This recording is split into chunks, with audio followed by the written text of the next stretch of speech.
Welcome back to True Treats for Week 5 of Monday Night Football. This week we have the New York Jets taking on the Houston Texans.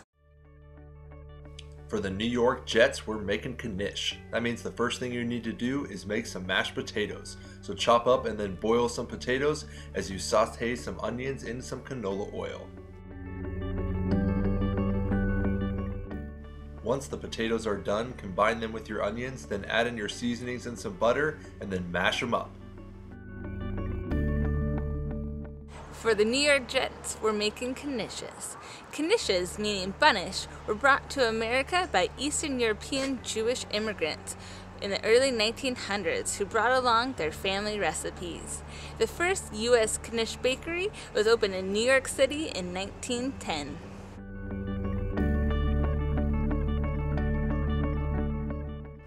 Now that your mashed potatoes are complete, it's time to build your Knish. This will require the use of phyllo dough. Take your sheets of phyllo dough, about 3 per Knish to give it a nice thickness to the crust. Separate them out and slice them into the size of the Knish that you're looking for. Then spoon some of your mashed potatoes stuffing right to the center on the left-hand side of the phyllo dough. Then roll it down the length as you tuck in the edge to seal in all of that goodness. You can use just a little dab of water on either end to help create a little bit of glue substance to seal them in. Just repeat this process until your mashed potatoes are gone, then pop them in the oven, bake them about 20-25 minutes, and then they're ready to enjoy.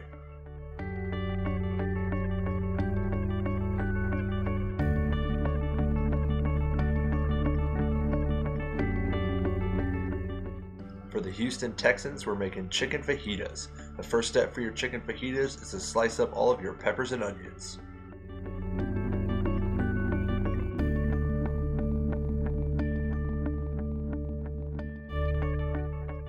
Take your peppers and onions and throw them into a pan with some hot oil. Then slice up your chicken, slice up a little bit more jalapeno, and combine those together into some hot oil in a saute pan. Brown your chicken up and get it ready to add in the remainder of your seasoning. For the Houston Texans, we're making fajitas. Nowadays, you can find fajitas almost anywhere. But one of the stories of their origin goes that in the 30s, a butcher from the Rio Grande Valley of Texas used the term fajita to describe the lean trimmings of the beef that the locals really didn't want. That trimmings ended up becoming part of the pay for the Mexican cowboys or vaqueros. They, in turn, made their hearty border meals, and fajitas were born. Once your chicken has started to brown, it's time to spice it up with a little chili powder, salt, pepper, cumin, and garlic. Once it's finished sauteing, add a squeeze of lime, then plate it up onto some steamed corn tortillas. Dress up your fajitas with your peppers and onions, then add a little bit of salsa and some avocado, and enjoy. Thank you for joining us on another week of True Treats. We'll see how the Houston Texans do taking on the New York Jets, who are trying to prove they have something left after the beatdown they took last week. Always remember, you can subscribe to our videos right up above. You can like and favorite it down below and share it if you really enjoyed it. You can always find us on Google+, Twitter, and Facebook. Check the links down below for all the information we couldn't fit into this video. Stay tuned next week as we have the Broncos taking on the Chargers, and always remember, keep on cooking.